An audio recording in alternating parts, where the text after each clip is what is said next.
नीचे ससुराल ऊपर मायका पार्ट 2। कहानी के पिछले पार्ट में हमने देखा कि किस तरह नखरे करने वाली प्रिया की शादी अपने फ्लोर के नीचे वाले फ्लोर में रहने वाले परिवार में हो जाती है। पर शादी के बाद भी प्रिया की हरकतों में कोई बदलाव नहीं आता और अपनी शादी के बाद अपनी पहली रसोई में प्रिया अपनी भाभियों से खाना बनवाकर सभी से वाहवाही लूट लेती है। अच्छा हाथ मारा है तूने ममता, तुझे तो अब कोई फिक्र ही नहीं। बोलना तो नहीं चाहिए, पर बहू वो तुम्हारे मौसा जी हैं ना, वो बड़ा परेशान करते हैं, ये खिलाओ वो खिलाओ, और मुझसे अब काम होता नहीं। क्या तू संडे संडे मेरे लिए बिल्कुल ऐसी ही सब्जी बनवा कर भिजवा सकती है? क्या मौसी जी, ये भी कोई बोलने की बात है? अरे संडे संडे क्यों, अब हर रोज मौसा जी की सब्जी हमारे यहाँ से ही बनकर जाएगी बस। आराम से मजे उठाइए मौसी जी, वैसे भी बर्डन कौन सा मुझ पर पड़ने वाला है, काम तो भाभीयों को ही करना है। मुंह दिखाई की रस्म पूरी कर सभी मेहमान अपने घरों को लौट जाते हैं। रात के वक्त मनमोहन ममता से कहता है, और ममता, रात को क्या खिला रही हो? शादी के फंक्शन में ऐसे ही बहुत तला भुना खा लिया है। मैं तो रात को कुछ हल्का ही खाऊंगा। एक काम करो, भिंडी की सब्जी और रोटी बना लो, और ज़्यादा मसाला ना तबीयत को ख़राब कर देगा। ठीक है जी, मैं अभी बहू से कह देती हूँ खाने की तैयारी करने के लिए। बहू, अरे ओ बहू। ममता प्रिया को आवाज लगाती है। अपनी सास की आवाज सुनकर प्रिया कमरे से बाहर आती है। जी मम्मी जी, आपने बुलाया? बहू, जाकर रात के खाने की तैयारी कर ले। तेरे ससुर जी को 8 बजे खाने की आदत है, देर हो जाती है ना तो इन्हें एसिडिटी हो जाती है। हे भगवान, खाना बनाने की बात तो घूम फिर कर फिर से मुझ पर ही आ गई। अभी अभी तो सबने खाया था दोपहर को मम्मी जी, मेरी पहली रसोई के वक्त। अरे तो अब रात को खाएंगे कि नहीं बहू? वैसे ज्यादा कुछ नहीं बनाना, एक सब्जी बना ले और हम चारों की रोटी सेक ले। तू तो वैसे भी राजधानी की स्पीड से काम करती है, 5 मिनट का काम है, फिर आराम करना बेटा। प्रिया अब बुरी फंस चुकी थी। पहले तो उसने अपनी भाभीयों से काम करवा दिया था, पर अब उसे समझ में नहीं आ रहा था कि वो क्या करे। वो अपनी सास से कहती है, ठीक है मम्मी जी, मैं 10 मिनट में सारा खाना तैयार कर दूंगी।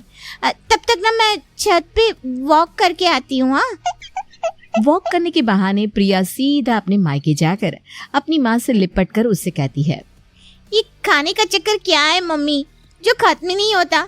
अभी तो दोपहर में सभी को खाना परोस कर दिया था, फिर खाना, कितना काम करूं मैं मम्मी?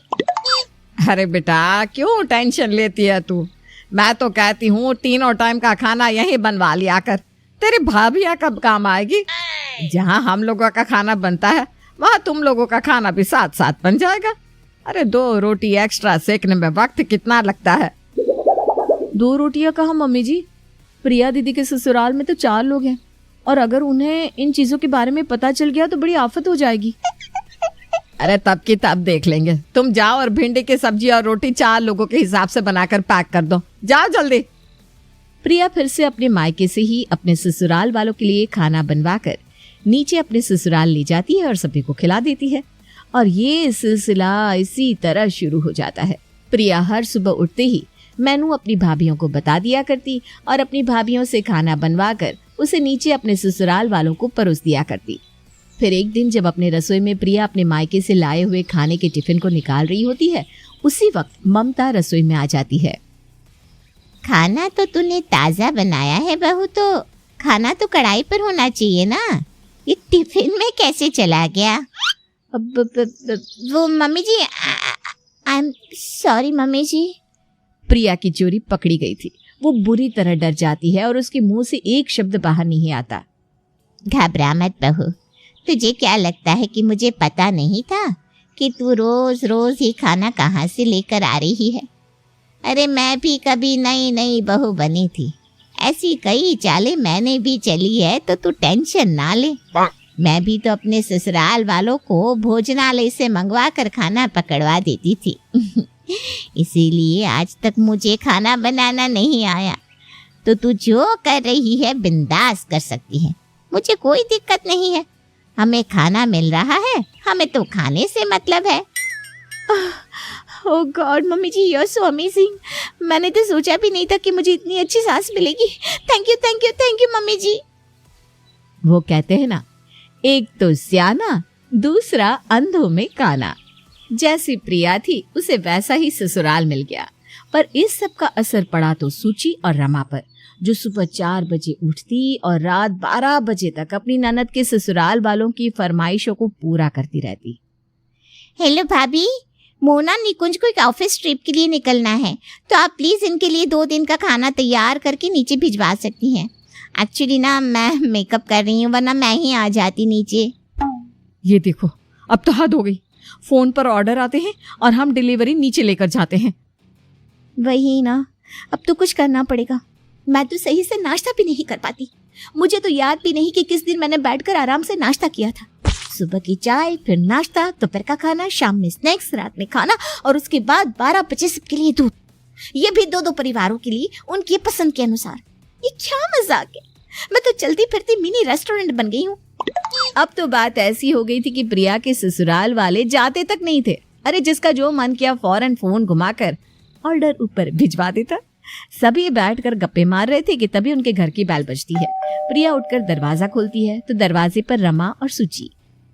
नमस्ते आंटी, वैसे तो रोज आप हमारे हाथ का खाना खा रही हैं, पर इस बार हम चाहते हैं कि आप हमारे घर का खाना हमारे घर पर आकर खाएं। तो प्लीज आज डिनर हमारी तरफ से इस इनविटेशन को एक्सेप्ट कीजिए और हमारे घर पधारिए। ये भी कोई बोलने वाली बात है बेटा, जहाँ खाना वहाँ हम। और बेशर्मों की तरह मुंह उठाए प्रिया के साथ साथ उसकी ससुराल वाले भी डिनर करने प्रिया के मायके पहुंच जाते हैं। अब इन्हें पता चलेगा कि ज्यादा चाबी घुमाने से चाबी टूट जाया करती है। दरवाजे पर ही रमा और सुचि सभी के लिए पानी लेकर खड़ी रहती हैं। जैसे ही ममता पानी का ग्लास उठाती है, वो देखती है कि ग्लास में तो डिटर्जेंट लगा हुआ है। अरे बेटा देखना, तो इस ग्लास में तो डिटर्जेंट है। और मेरे ग्लास में तो बेटा देखो मक्खी गिरी हुई है। अरे बहुत ध्यान कहाँ था तुम लोगों का। आइए आप लोग, वरना गलती हो गई होगी इनसे, अभी बदल देती हैं पानी। सभी लिविंग एरिया में बैठकर बातें कर रहे होते हैं कि तभी रमा एक बड़ा सा बर्तन लेकर सभी के सामने जमीन पर बैठकर उसमें आटा गूंदना शुरू कर देती है। आटा गूंदते हुए वो कभी अपने हाथों से अपने पैरों को खुजाती तो कभी सर को। लगता है जुए हो गई है। उसी इत्तेफाक से रमा और सुचि के नाटक को और भी मजेदार बनाने के लिए रमा के हाथ पर एक मच्छर बैठ जाता है। रमा सभी के सामने मच्छर को मारकर उसी हाथ से आटा गूंदती रहती है। अरे रमा देख, कैसा आटा गूंदा है तूने, तेरे हाथों पर तो आटा लगा ही रह गया। सभी के सामने रमा अपने हाथों को मसलकर उस आटे को गूंथे हुए आटे में ही मिला देती है। वो क्या है ना आंटी जी, दिन भर काम करते करते ना हम थक जाते हैं। अब इतना हाथ धोना, साफ सफाई करना लगे तो फिर तो हो गया। अरे कितनी बार तो सब्जी बनाते वक्त ना मेरा पसीना भी सब्जी में चला जाता है, इसलिए ना मैं सब्जी में नमक कम ही डालती हूँ। सही रहता है ना वैसे नमक।